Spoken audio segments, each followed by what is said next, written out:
que nós entoamos a Ti a nossa adoração, Senhor, de todo o nosso coração, de toda a nossa esperança e de toda a nossa força.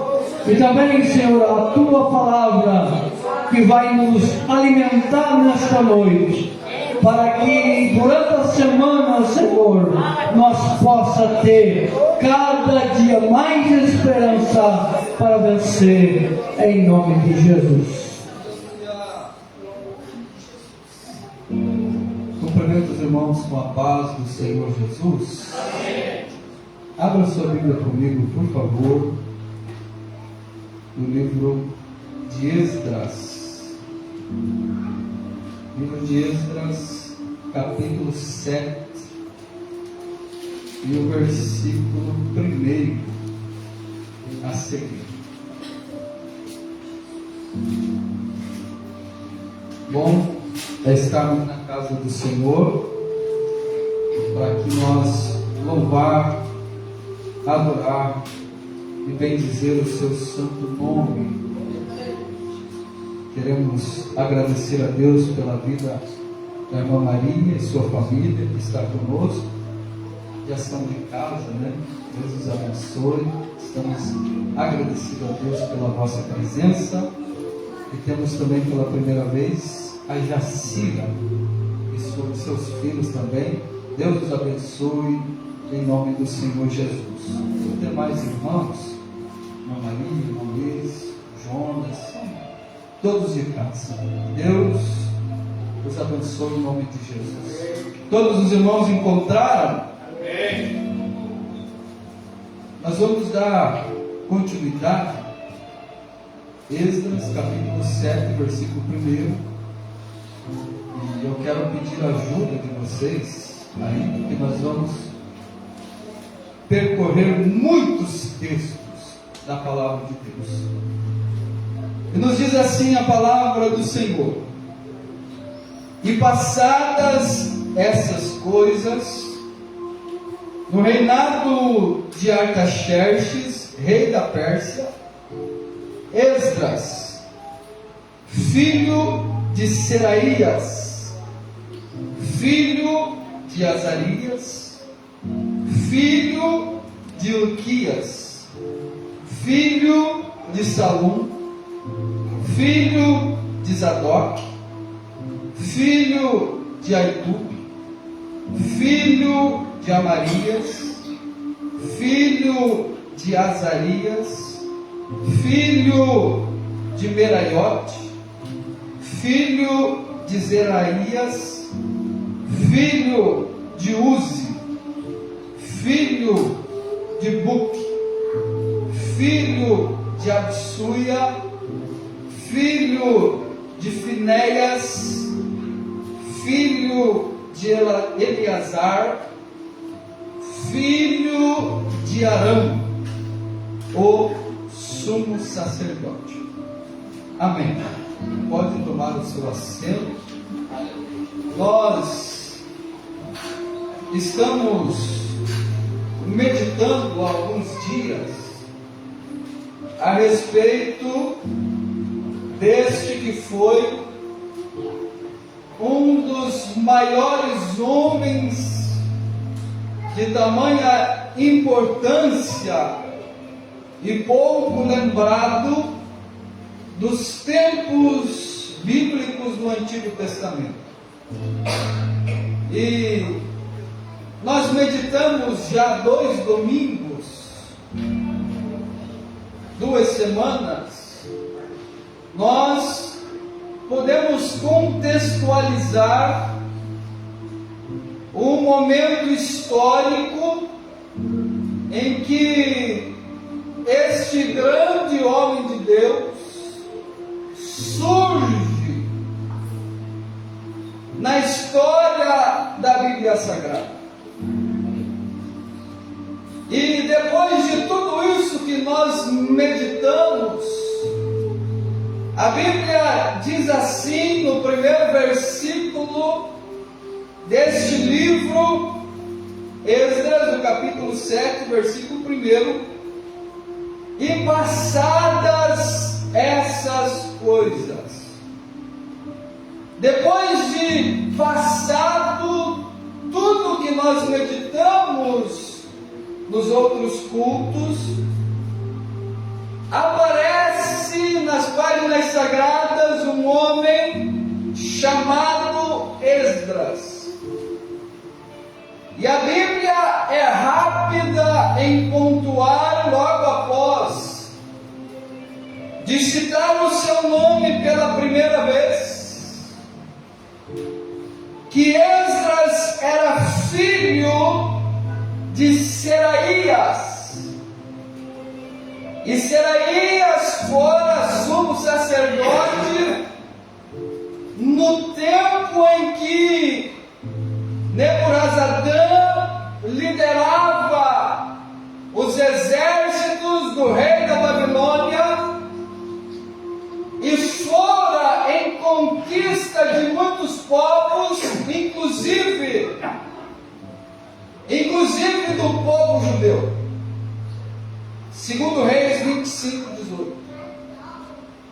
E a Bíblia nos vai falar no segundo livro dos Reis, no capítulo 25, versículo 18 a versículo 21, o que é que Neburazadã e o rei de Babilônia fizeram a este homem chamado Seraías, que nesse tempo fora o sumo sacerdote.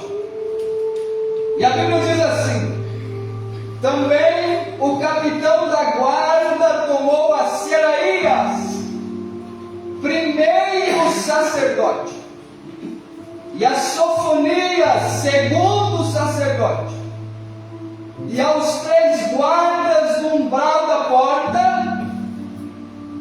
e da cidade tomou um oficial que tinha cargo dos homens de guerra, e a 5 homens dos que estavam na presença do rei, e se achavam na cidade, como também ao escrivão-mor do exército, que registrava o povo da terra para a guerra, e a 60 homens do povo da terra, que se achavam na cidade. E tomando-os Neburazadã, o capitão da guarda, os levou ao rei da Babilônia, a Ribla. E o rei da Babilônia os feriu e os matou em Ribla, na terra de Amate. E de Judá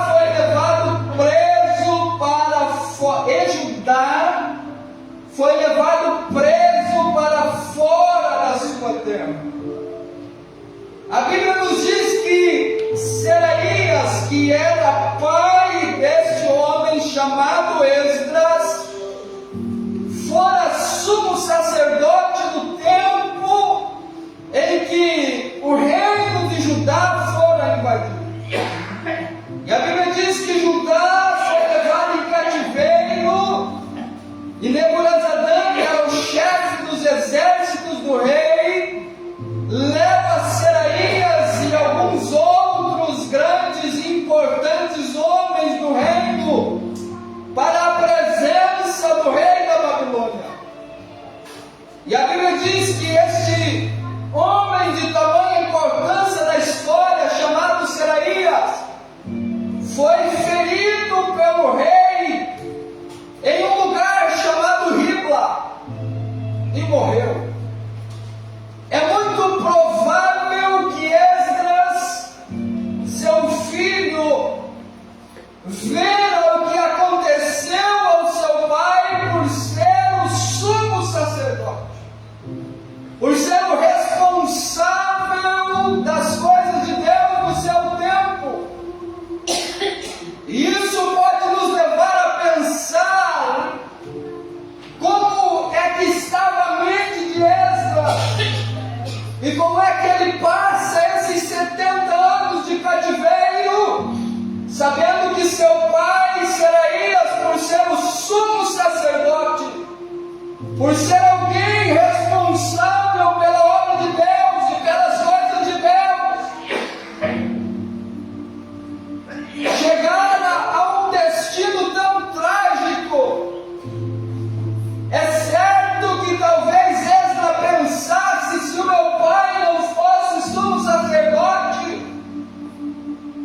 poderia estar vivo, porque aqueles que não tinham tamanha importância no reino foram levados em cativeiros, mas não foram mortos, e outros que, por serem pobres, vai dizer a Bíblia que o rei nem levou, o rei deixou na terra.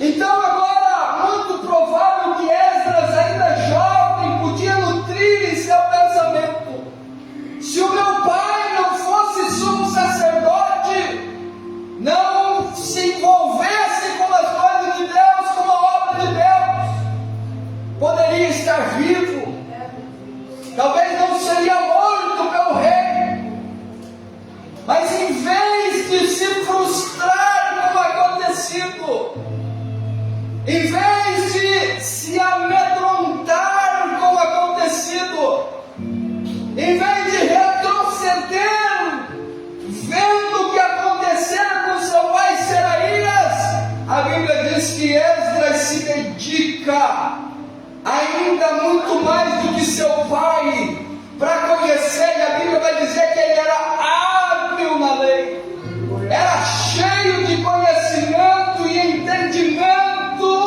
da parte da palavra do Senhor. Em vez de se amedrontar, ele foi destemido. Em vez de recuar, ele foi corajoso para enfrentar a circunstância e deixar um legado ainda muito maior do que o legado do seu pai. Isso nos deve motivar, porque se nós olhamos as circunstâncias que cercam aquele que faz a obra de Deus com coragem, com determinação, nós vamos nos frustrar. Mas se nós sabemos o peso da recompensa que vem para aquele que doa a sua vida pela obra, as leves e momentâneas tribulações são insignificantes, porque nós temos o nosso olhar é para a coroa que nos espera, é para o peso de glória que nos espera. Aleluia. Esdras, cujo nome significa auxiliador, foi um homem tão importante no seu tempo, que escreveu 4 dos 66 livros registrados na Bíblia Sagrada. Os livros de 1º e 2º Crônicas, que quando escrito pelo sacerdote Esdras, inspirado por Deus, ainda compunham um único volume, e também os livros de Esdras e Neemias, que também quando escrito era um único volume, depois dividido em 2 livros, mas sem os assuntos, o conteúdo sofrer qualquer interferência. Mas esse grande homem de Deus, esse destemido homem de Deus, deixa um legado tão grande, porque além de escrever, a história nos conta que o Antigo Testamento foi agrupado como está pelo sacerdote Esdras. Porque antes, Deus inspirara Jeremias, ele registrava o seu livro. Deus inspirara Isaías, ele registrava o seu livro. Deus inspirou Moisés, ele registrou os seus livros. Mas os livros ainda não estavam agrupados como estão hoje. E quem o fez foi o sacerdote Esdras. Esse grande homem, que já vem de uma promessa de Deus. Eu peço que todos prestem muita atenção Evite movimentações e distrações para que possam pegar a palavra como um todo. Porque se perder um espaço, pode não compreender o final. E a Bíblia, quando ela vai falar de Esdras, ainda antes de falar qualquer coisa de seus feitos, de suas ações, do que levou Esdras a sair de Babilônia e ir até o reino de Judá, a Bíblia se preocupa em deixar a sua genealogia. E todos nós sabemos, não é segredo para ninguém, que algo difícil de ler na Bíblia são as genealogias. Porém, nós não acreditamos que a Bíblia contém a palavra de Deus, mas nós acreditamos que a Bíblia é a palavra de Deus. E se a Bíblia é a palavra de Deus, até as genealogias foram inspiradas por Deus e foram registradas porque elas têm a sua importância. E aqui a Bíblia vai dizer, traçar de Esdras para trás toda a sua genealogia, para mostrar que esse grande homem, ele não aparece na história sem nenhum fundamento, ele não cai de paraquedas, mas é fruto de uma promessa de Deus, é fruto de uma promessa do Senhor, de um propósito do nosso Senhor ao observar os seus antepassados. E para que nós consigamos compreender tudo isso, nós precisamos voltar ao livro de Êxodo, no capítulo 19, e o versículo 5 e o versículo 6. E a Bíblia vai dizer em Êxodo 19, a Bíblia vai apresentar o projeto que Deus tinha com a nação de Israel. O propósito que Deus tinha com essa nação. E a Bíblia diz assim, que Deus falando com Moisés ao povo, o Senhor fala assim, agora pois, se diligentemente ouvirdes a minha voz, e guardardes a minha aliança, então sereis a minha propriedade peculiar dentre todos os povos, porque toda a terra é minha. E vós me sereis um reino sacerdotal e o povo santo. Estas são as palavras que falarás aos filhos de Israel. E quando nós examinamos esse texto, nós entendemos que o propósito primeiro de Deus com a nação de Israel não era ter para si uma única linhagem como ocupando a linhagem sacerdotal, o ofício sacerdotal na nação de Israel. Mas o propósito primeiro de Deus era um reino sacerdotal. Coloca o texto de volta, por favor. Versículo 6. E vós me sereis um reino sacerdotal e um povo santo. O propósito de Deus era que toda a nação de Israel fosse uma nação sacerdotal, para que através de Israel, através da nação, do povo escolhido de Deus, o Senhor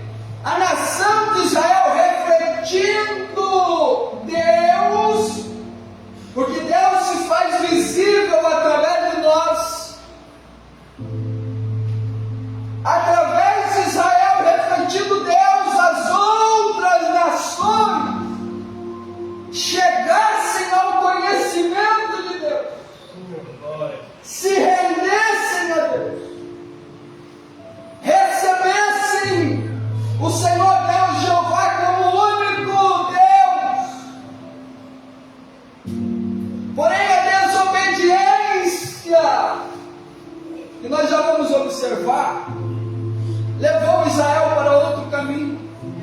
Mas o propósito de Deus era uma nação sacerdotal. E é muito provavelmente que por isso, no capítulo 24 de Êxodo, versículo 5, nós vamos encontrar Moisés enviando alguns jovens a cumprir o ofício sacerdotal.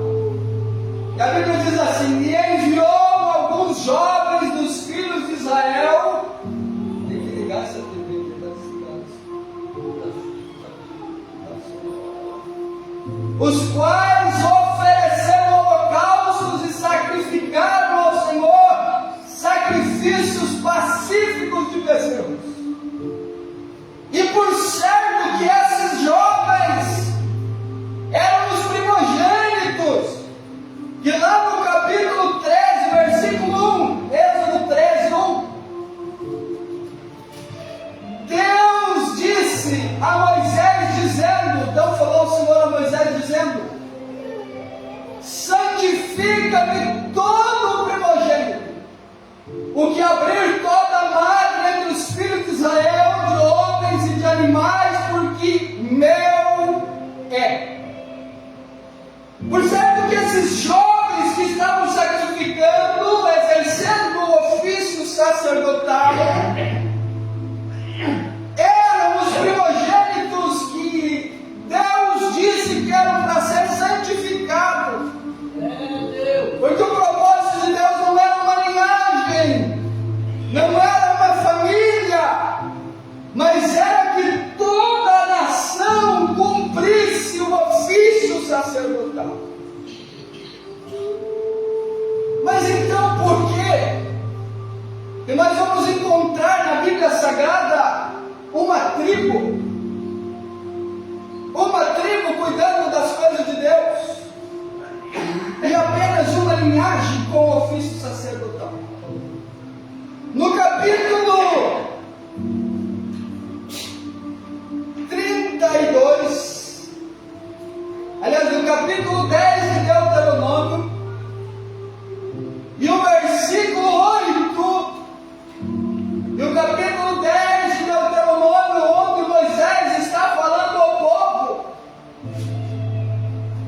já prestes a partir, e Josué assumir os 40 anos, estavam se acabando. E aqui no capítulo 10 e o capítulo 9, Moisés está falando, narrando a história, o que tinha acontecido. E ele conta que subiu ao monte, recebeu as tábuas da aliança, e quando ele desce, o povo havia se contaminado com a idolatria. E a Bíblia diz assim: no mesmo tempo, nesse tempo entre a primeira e a segunda subida de Moisés ao monte para receber as tábuas da aliança, no mesmo tempo o Senhor separou a tribo de Levi para levar a arca da aliança do Senhor, para estar diante do Senhor, para o servir e para abençoar em seu nome até o dia de hoje. Foi entre a primeira e a segunda vez que Moisés sobe ao monte que Deus escolhe a tribo de Levi. Mas por quê? Êxodo capítulo 32, versículo 26. Quando Moisés está no monte, a Bíblia diz que o povo que ficaram aqui embaixo, tratando Moisés, decidiu, com ordem de Arão, fazer um bezerro de ouro. E eles fazem esse bezerro de ouro e diz: eis aí Israel, o Deus que vos tirou da terra do Egito. E Deus, vendo aquilo dali, fala para Moisés: Moisés, desce,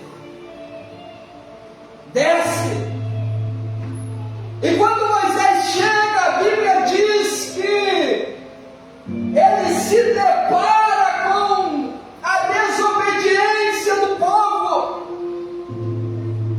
Um dos homens mais pacientes da terra acaba perdendo a paciência. Um dos homens mais pacientes da terra acaba perdendo a paciência. E a Bíblia diz que Moisés pega as tábuas e quebra as tábuas, pega, moe aquele bezerro de ouro, coloca na água e manda todo o povo tomar aquela água. E a Bíblia diz que Moisés vai para a porta do arraial. E quando Moisés está na porta do arraial, capítulo 32, versículo 26, pôs-se em pé Moisés na porta do arraial e disse: quem é do Senhor, venha a mim. Então se ajuntaram a ele todos os filhos de Levi, e disse-lhes: assim diz o Senhor Deus de Israel, cada um põe a sua espada sobre a sua coxa, e passai e tornar pelo arraial da porta em porta, e mate cada um a seu irmão, e cada um a seu amigo, e cada um a seu vizinho. Frente a toda aquela desobediência, uma tribo apenas ficou do lado de Moisés e consequentemente de Deus, e essa tribo foi a tribo de Levi, que estiveram dispostos a pegar a espada e defender a causa de Deus, mesmo frente à desobediência. Essa tribo não se omitiu como as demais tribos, embora fosse 11 tribos que estavam naquele alvoroço. A tribo de Levi não se intimidou, a tribo de Levi não ficou indiferente com a situação, mas a tribo de Levi tomou posição diante de Deus, desembanhou a espada e executou o juízo que Deus estava mandando. E Deus não chama para a sua obra aquele que se omite. A Bíblia não chama para a sua obra aquele que se rende à desobediência. Deus não chama para o ofício da sua obra aquele que sucumbe diante da desobediência, mas Deus chama aquele que está disposto a enfrentar, a desembanhar a sua espada e executar o juízo que Deus manda. Aleluia! A igreja não pode se omitir frente ao que está acontecendo. Se o pecado começa a tomar conta, a igreja não pode ser omissa, mas tem que tomar posição e defender a palavra de Deus. Aleluia! Se necessário, desembanhar a espada. E o que é a espada? A palavra do Senhor é viva e eficaz e mais penetrante do que espada de dois gumes, pois penetra até a divisão da alma e do espírito, é apta para discernir pensamentos. Aleluia! Glória a Deus! A igreja precisa pegar a espada, que é a palavra de Deus, e defendê-la, se necessário for, com a sua vida. Glória a Deus!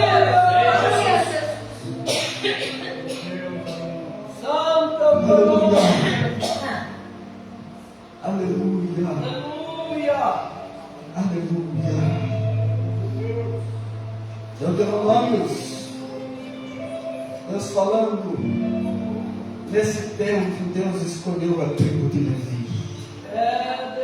Nesse tempo Deus chamou a tribo de Levi. Capítulo 10, versículo 8 de Deuteronômio. Essa ação, essa obediência da tribo, no mesmo tempo o Senhor separou a tribo de Levi para levar a arca da aliança do Senhor, que continha a Shekinah de Deus, um fagulho da presença de Deus, representando a presença de Deus no meio de Israel, e para estar diante do Senhor, para o servir e para abençoar em seu nome até o dia de hoje. Aleluia. Como nós temos sido? Temos sido omissos, ou nós temos tomado posição de defender?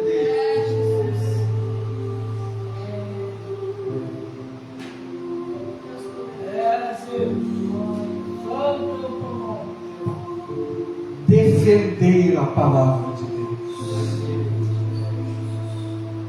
Mas ainda para a linhagem sacerdotal, a Bíblia vai dizer que Deus vai se agradar de um homem. E esse homem vai ser alvo de uma promessa de Deus. Números 25, versículo 1 ao versículo 13. Israel deteve em Sitim, e o povo começou a prostituir-se com as filhas dos moabitas. Antes de nós continuar, Números 31:16. A Bíblia diz que quando Israel chega em Sitim, começa a se prostituir diante das filhas dos moabitas. Isso acontece com o conselho de Balaão, porque Balaão, contratado por Balaque para profetizar mal de Israel, diz a Bíblia que quando ele ia profetizar o mal, Deus mudava as palavras da sua boca, e ele profetizava a bênção. Todos nós conhecemos a história. E como ele viu que não podia vencer Deus, ele traça um plano na sua mente, e a Bíblia diz que ele dá um conselho para Balaque. E eis que estas formas que por conselho de Balaão deram ocasião aos filhos de Israel de transgredir contra o Senhor no caso de Peor. Por isso houve aquela praga entre a congregação do Senhor. Vendo que não podia vencer Deus, Balaão traça um plano e diz para Balaque: eu sei um jeito que nós não podemos vencer esse Deus, não podemos vencer Israel. Então vamos pegar Israel e pôr Deus contra Israel. Pega moças jovens, formosas, e coloca essas mulheres para se prostituir com os homens de Israel. Mas quando elas forem cobrar, não cobra dinheiro não. Pede que o pagamento seja que eles adorem os deuses de Moabe. E a Bíblia diz que o povo de Israel cai de lambuja e se prostituíram fisicamente. E o pecado duplicou quando eles adoraram outros deuses. E tudo isso, volta no 25, 1 a 13. A Bíblia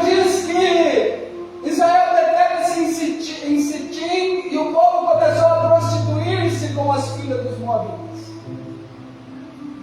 Elas convidaram o povo ao sacrifício dos seus deuses, e o povo comeu, e inclinou-se aos seus deuses. Juntando-se, pois, Israel a Baal-peor, a ira do Senhor se acendeu contra Israel.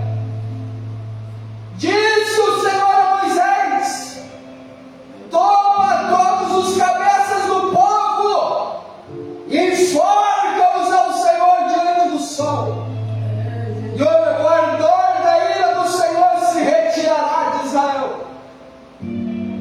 Então Moisés disse junto aos juízes de Israel: cada um mate os seus homens que se juntaram a Baal-peor. E eis que veio um homem dos filhos de Israel e trouxe a seus irmãos uma midianita, à vista de Moisés e à vista de toda a congregação dos filhos de Israel, chorando eles diante da tenda da congregação.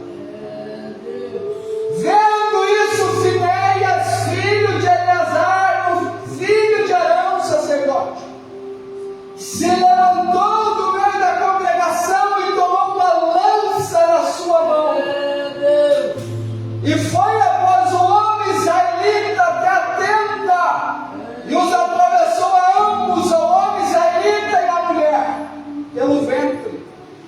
Então a praga cessou de sobre os filhos de Israel. E os que morreram daquela praga foram 24.000. Então o Senhor falou a Moisés, dizendo: Finéias, filho de Eleazar, o filho de Arão, sacerdote, desviou a minha ira de sobre os filhos de Israel, pois foi zeloso com o meu zelo no meio deles, de modo que no meu zelo não consumi os filhos de Israel. Portanto, dize: eis que lhe dou a minha aliança de paz, e ele e a sua descendência depois dele terá a aliança do sacerdócio perpétuo, porquanto teve zelo pelo seu Deus e fez expiação pelos filhos de Israel. A Bíblia diz que frente a essa desobediência, Finéias, que era filho de Eleazar, e Finéias era neto de Arão, pelo seu zelo por Deus e pela palavra de Deus, ele executa o juízo necessário. E a Bíblia diz que Deus olha para Finéias e se agrada de Finéias, e manda que Moisés falasse para Finéias. Diz para ele que com ele eu faço uma aliança de paz, e ele e a descendência depois dele tem a aliança do sacerdócio perpétuo sobre Israel, porquanto ele foi zeloso pelo seu Deus e fez expiação pelos filhos de Israel. Mas para que nós entendamos, nesse momento Deus faz uma aliança com Finéias e diz que a sua linhagem seria perpétua. Mas mesmo a linhagem de Finéias sendo perpétua, nesse momento não excluía a linhagem de Itamar, irmão de Eleazar, e os seus filhos e a sua descendência. 1 Crônicas 24, 1 Crônicas capítulo 24, versículo 1. E quanto aos filhos de Arão, estas foram as suas divisões. Os filhos de Arão, Nadab e Abiú, Eleazar e Itamar. Segura aí. A Bíblia diz que Arão teve 4 filhos: Nadab, Abiú,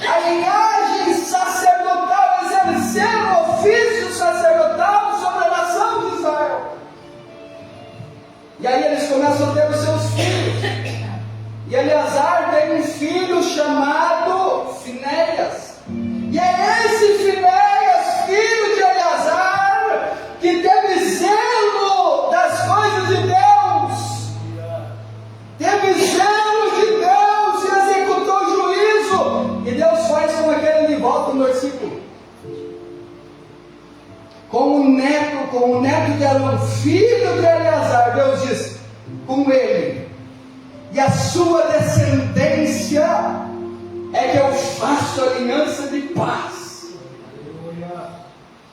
Aliança do sacerdócio perpétuo sobre Israel. Mas os filhos de Tamar continuam no sacerdócio e encabeçando o sacerdócio. Mas a promessa de Deus,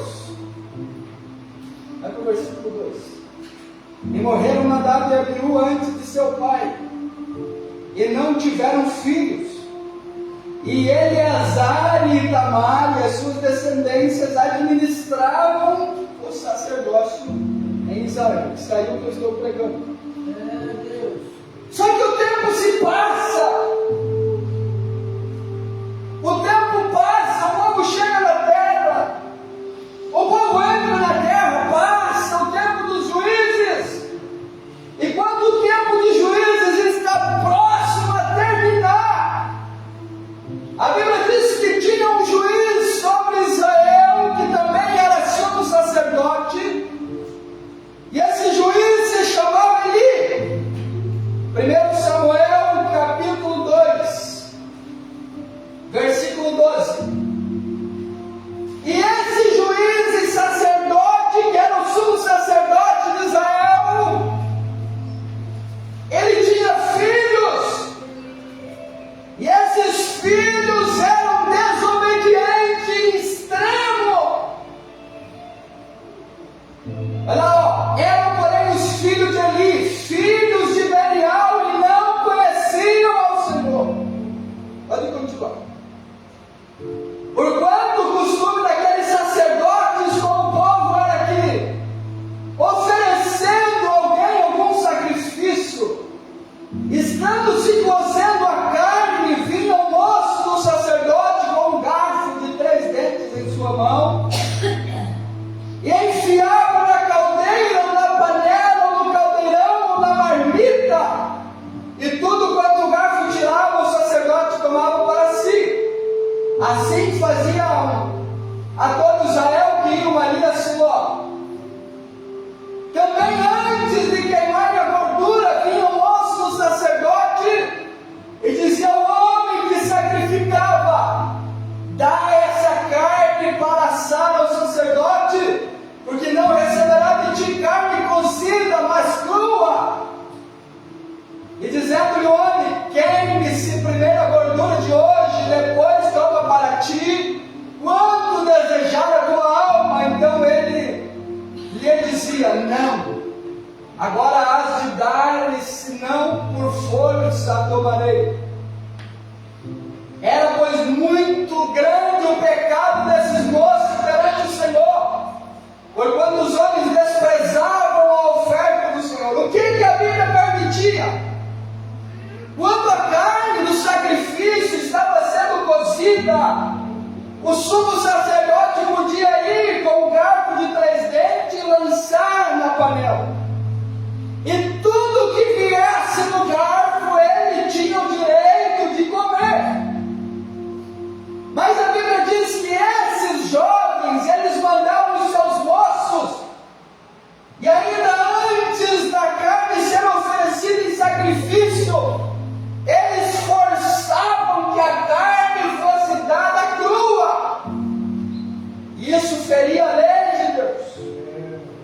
Isso fazia com que Deus se desagradasse de suas ações. E ainda muito pior, versículo 17, aliás, versículo 22. Era, porém, Eli já muito velho, e ouvia tudo quanto seus filhos faziam a todo Israel, e de como se deitavam com as mulheres que em bando se ajuntavam à porta da tenda da congregação. Além desse mal que eles faziam com as ofertas, a Bíblia diz que eles eram profanos, se prostituíam, e em bando mulheres se juntavam à porta da tenda da congregação para se deitar com esses 2 moços filhos de Eli.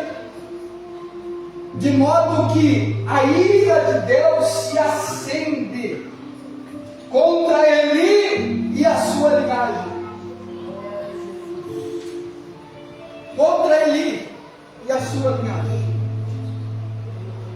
1 Samuel, capítulo 2, versículo 30. A Bíblia diz que Deus manda um profeta para profetizar para ele.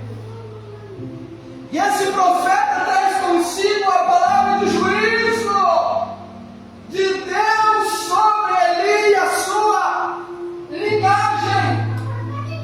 E pasmem, eu já vou vos apresentar o texto que diz que Eli e a sua linhagem, eles eram descendentes de Itamar. E Deus tinha feito aliança do sacerdócio perpétuo com Finéias, sobrinho de Itamar.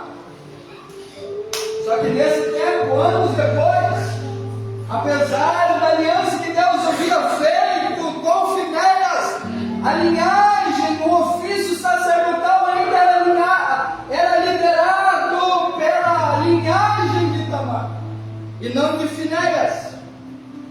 Então veio o juízo de Deus para aqueles homens.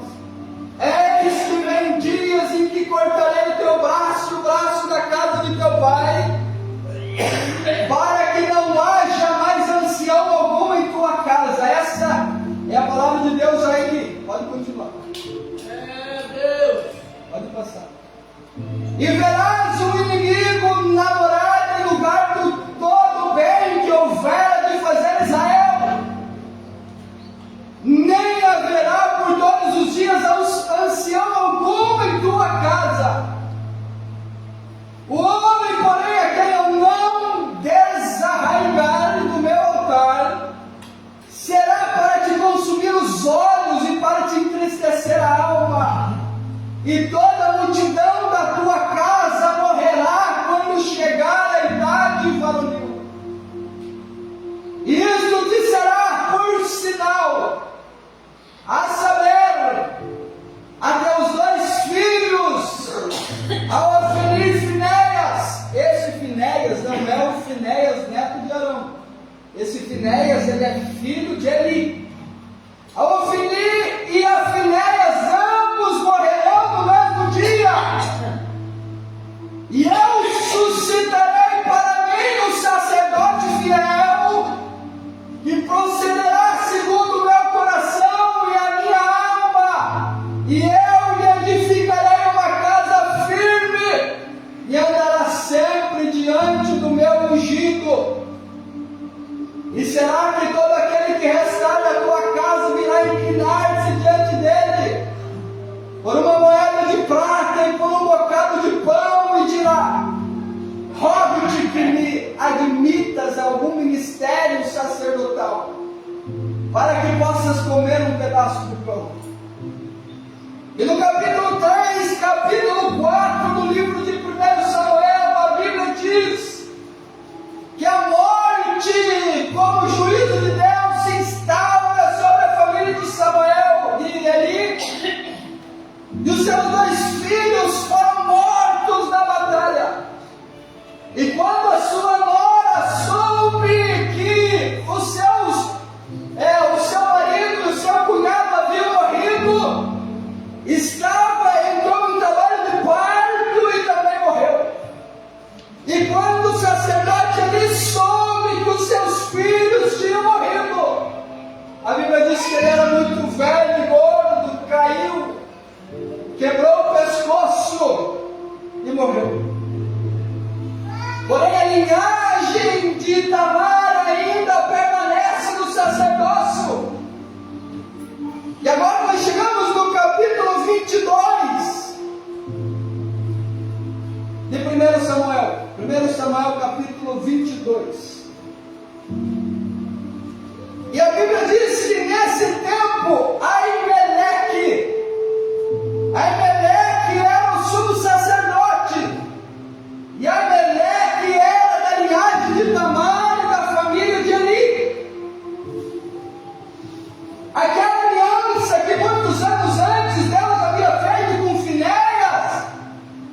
esperar o tempo de Deus.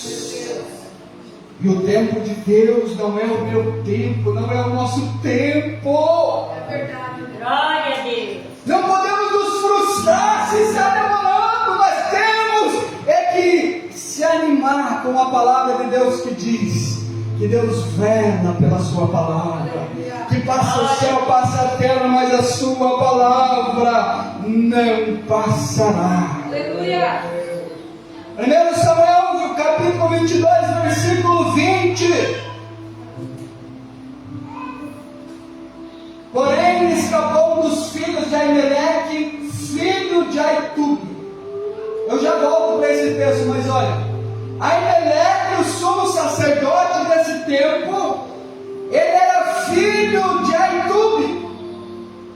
Agora volta para 1 Samuel, capítulo 14, versículo 3. 1 Samuel 14, 3.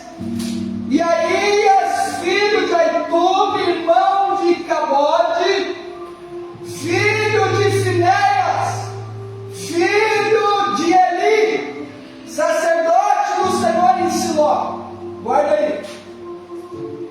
Aimeleque era filho de Aitube, Aitube era filho de Finéias, e Finéias era filho de Eli. Então a palavra do Senhor que disse que ia desterrar a linhagem de Eli, que por sua vez era da linhagem de Tamar, ainda não tinha acontecido. Ainda não tinha acontecido.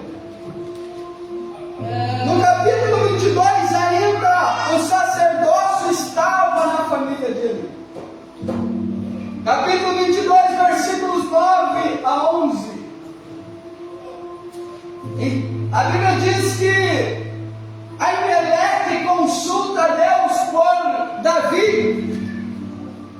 E o rei da nação desse tempo ainda era Saul. E Saul tinha um ódio mortal de Davi e queria matar Davi e todos os seus aliados.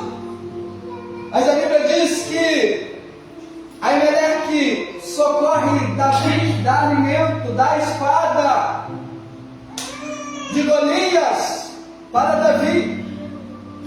E a Bíblia diz que estava ali Doeg, o Edomita, que era um dos criados de Saul, e viu aquilo e denunciou a Saul que Aimeleque havia consultado a Deus por Davi.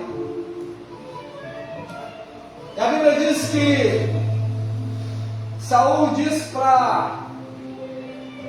pergunta se alguém tinha visto, e Doeg diz, então respondeu Doeg, o Edomeu, que também estava com os criados de Saul, e disse, vi o filho de Jessé, que era Davi. Chegaram 9, Aimeleque, filho de Aitube, o qual consultou por ele ao Senhor, e lhe deu o mantimento, ele deu também a espada de Golias, o filisteu. Então o rei mandou chamar Aimeleque, sacerdote, filho de Aitube, que era filho de Finéias, que era filho de Eli, e a toda a casa do seu pai, os sacerdotes que estavam em Nob, e todos eles vieram ao rei. E disse Saul, ouve, peço-te, filho de Aitube. E ele disse, eis-me aqui, Senhor meu. Agora vai para o versículo 16. Porém o rei disse a Aimeleque, morrerás certamente tu e toda a casa de teu pai. Muitas vezes nós olhamos essa passagem em que Saul mata toda a casa, toda a família do sacerdote Aimeleque, e nós sentimos pena. Mas é porque nós não examinamos, não contextualizamos a palavra de Deus. Porque o que estava acontecendo era que Deus estava imprimindo juízo sobre a desobediência dessa linhagem sacerdotal. Porque não há quem seja desobediente que fique impune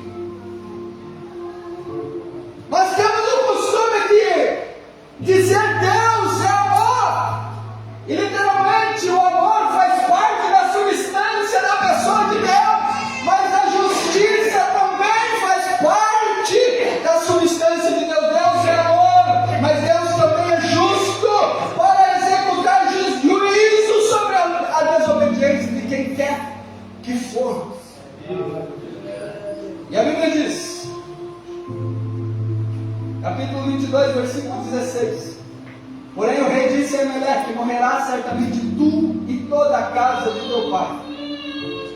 E disse o rei aos da sua guarda que estavam com ele: virai-vos e matai os sacerdotes do Senhor, porque também a sua mão é com Davi, e porque souberam que fugiu e não o fizeram saber. Porém os criados do rei não quiseram estender as suas mãos para remeter contra os sacerdotes do Senhor. Então disse o rei a Amaleque: vira-te e arremete contra os sacerdotes. Então se virou do Égula, arremeteu contra o sacerdote e matou naquele dia 85 homens que vestiam o éfode de trigo. Também a Nobe, cidade desses sacerdotes, passou a fio de espada, desde o homem até a mulher, desde os meninos até os de peito, e até os bois, jumentos e ovelhas passou a fio de espada. Apenas uma pessoa dessa família escapa. Porém escapou um dos filhos de Amaleque, filho de Aitube, cujo nome era Abiatar, o qual fugiu para Davi. E Abiatar anunciou a Davi que Saul tinha matado os sacerdotes do Senhor. Então Davi disse a Abiatar: bem sabia eu naquele dia que, estando ali do Égua do meu, não deixaria de o denunciar a Saul. Eu dei ocasião contra todas as almas da casa de teu pai. Fica comigo, não temas, porque quem procura a minha morte também procurará a tua, pois estarás salvo comigo. E a Bíblia diz que esse homem, esse Abiatar, foi o único que restara nesse tempo da linhagem de Tamar. O único. E durante o reinado de Davi, a Bíblia diz que ele assistiu diante de Davi. E foi o sumo sacerdote nos dias de Davi. Mas a palavra de Deus era que não ia ficar ninguém. E quando esse juízo fosse executado, Deus levantaria para si uma linhagem de sacerdotes fiéis. E quem é que há muito tempo antes tivera sido fiel? Que fez uma aliança e recebeu uma promessa de Deus, senão Finéias e a sua linhagem. Quando o reinado de Davi termina, Salomão, seu filho, começa a reinar em seu lugar. Seu irmão Adonias levanta uma conspiração contra Salomão. E a Bíblia nos diz que duas forças de Israel ficam do lado de Adonias contra Salomão. E a Bíblia diz que Joabe, representando a força militar, e Abiatar, que tivera com Davi, que era da linhagem de Eli, que era da linhagem de Tamar, também fica do lado de Adonias. 1 Reis, capítulo 2, versículo 26.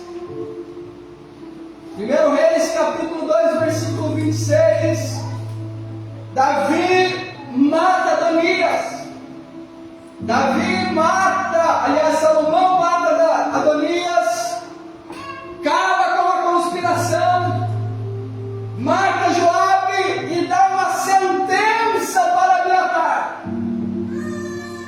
E a Bíblia diz assim: e Abiatar o sacerdote disse, Abiatar o sacerdote disse o rei: vai para Natote, para os teus campos, porque és homem digno de morte. Porém hoje não te matarei, porquanto levaste a arca do Senhor Deus diante de Davi meu pai, e porquanto foste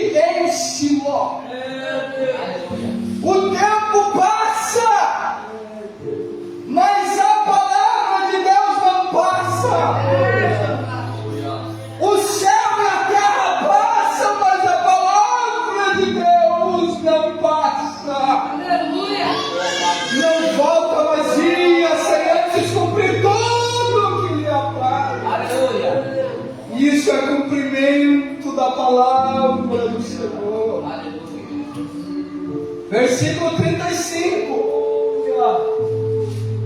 E o rei pôs a Benaia, filho de Joiada, em seu lugar sobre o exército. E a Zadok, o sacerdote, pôs o rei em lugar de Abiatar. A Bíblia diz que a linhagem de Itamar é tirada. E Deus, através de Salomão, coloca Zadok como sumo sacerdote. 1 Crônicas, capítulo 6. Por favor. Na verdade, nem precisa em 1 Crônicas 6. Mas vamos ver. Vai para Esdras 7. Esdras, capítulo 7. Versículo 1. E passadas essas coisas no reinado de Artaxerxes, rei da Pérsia, Esdras, que era filho de Seraías, filho de Azarias, filho de Uquias, filho de Salom, filho de Zadok, filho de Aitube, filho de Amarias, filho de Azarias, filho de Meraiote, filho de Zeraquias, filho de Uzi, filho de Buque, filho de Abissuia, filho de Finéias, filho de Eleazar, filho de Arão, o sumo sacerdote. Quando Abiatar é desterrado no sacerdócio e Salomão coloca Zadok, a palavra de Deus a Finéias séculos antes chega ao seu cumprimento. Porque diz a Bíblia, diz a palavra de Deus que Zadok era da linhagem de Finéias.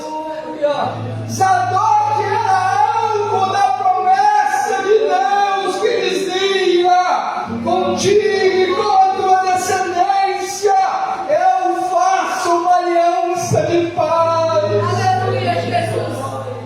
Contigo e com a tua descendência é que eu faço aliança no sacerdócio perpétuo.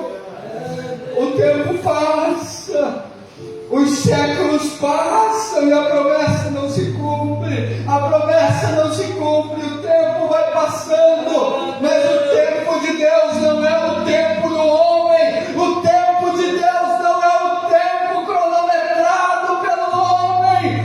E chega um momento em que a promessa de Deus para essa linhagem de sacerdotes fiéis chega ao seu cumprimento. Chega ao seu cumprimento. E a Bíblia diz que Zadok, e eu não vou citar outras referências por causa do tempo, mas até para os tempos escatológicos, a Bíblia diz que haverá um lugar reservado para a linhagem de Zadok. E pasmem! A Bíblia está dizendo que esse homem, que tinha tudo para ser alguém para se frustrar, ao ver o seu pai ser morto, nos tempos em que a nação fora levada em cativeiro, a Bíblia diz que esse homem Esdras, ele diz jus à sua linhagem. Ele é fruto de uma promessa de séculos passados. Ele é fruto de uma promessa de Deus feita ainda a Finéias, neto de Arão, que com ele Deus tinha uma aliança. Esse homem, ele não aparece, ele não cai de paraquedas na história para fazer a sua diferença. Ele vem de uma aliança, de uma promessa que Deus havia feito com ele, com sua linhagem. Aleluia. Com uma linhagem de sacerdotes fiéis. Se coloque em pé, por favor. Aleluia.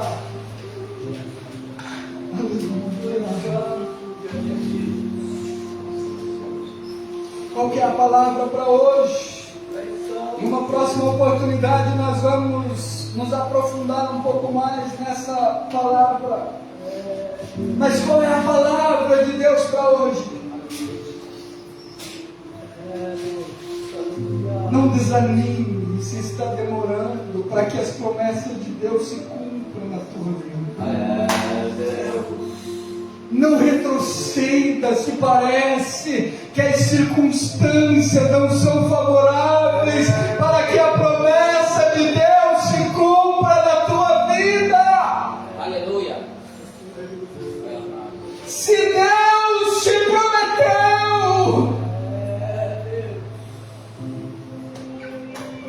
a sua palavra não cairá por terra. Ei, que o Deus, se o canta raiz, da vai de canto ele, aleluia. Rabai de canto ele manda da sua vontade. Aleluia. Tarai de canta da sua vontade. Ei, que o mais canta. A palavra de Deus não cai por terra. As circunstâncias podem parecer desfavoráveis. Talvez a boca olhava para toda a desobediência daquela descendência e ainda permanecia no sacerdócio, mas a palavra de Deus para a sua vida continha uma promessa que no tempo certo veio a se cumprir. A palavra de Deus não cai por terra sem antes cumprir tudo que lhe apraz. Nós precisamos aprender a confiar. Nós precisamos aprender a confiar. A depositar a nossa esperança e a nossa confiança em Deus. Se nessa noite tu tens chegado até aqui e as circunstâncias têm sido desfavorável e parece que o tempo de Deus para a tua vida está demorando, vem até a frente que nós vamos orar. Nós vamos orar para que Deus te dê paciência para esperar o tempo de cumprir as promessas dele na tua vida. Para que Deus te dê sabedoria para não retroceder, para não dar um passo errado, mas permanecer firme, nem que o esteja demorando, nem que o tempo esteja passando, mas para permanecer firme na promessa de Deus, na palavra de Deus para a tua vida. Samuel, vem orar. Aleluia.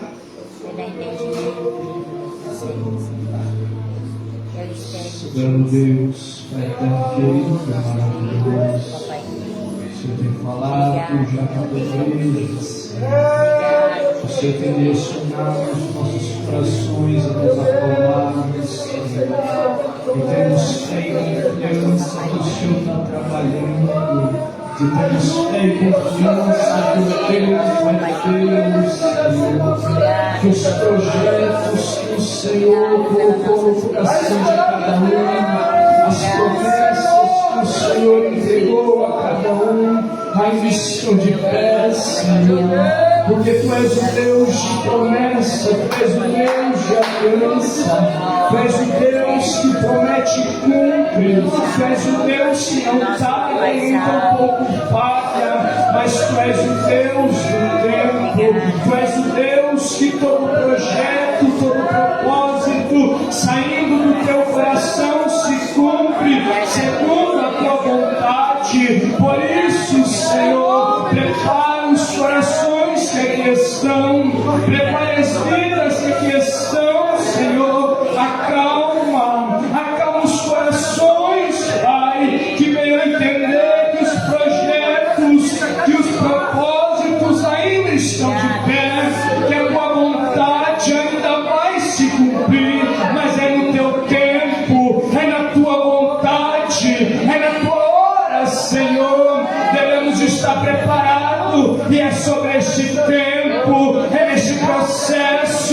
o Senhor vai preparando os nossos corações, é que o Senhor vai preparando as nossas vidas para cumprir a tua obra, para cumprir o teu propósito, para cumprir os teus projetos. Tu és fiel, Senhor, tu és fiel, papai, desde o tempo antigo até os tempos atuais. Tu és fiel, Senhor. Não nos deixe perder, Senhor, a inspiração. Não nos deixe perder a essência, a nossa fé, Senhor. Ainda que o tempo passe, ainda que na nossa visão terrena, na nossa visão supérflua, possa estar demorando, mas é no tempo certo, é na hora certa que tudo se cumpre. Por isso, Senhor, continue conosco, nos preparando, nos amoldando segundo a tua vontade. É que eu te peço, Senhor, humildemente, porque tu és fiel, meu mestre, tu és fiel, Senhor. Cumpre a tua vontade, o teu propósito no teu tempo, porque tu és o Deus que sabe de todas as coisas. Em nome de Jesus. Amém e amém, Senhor.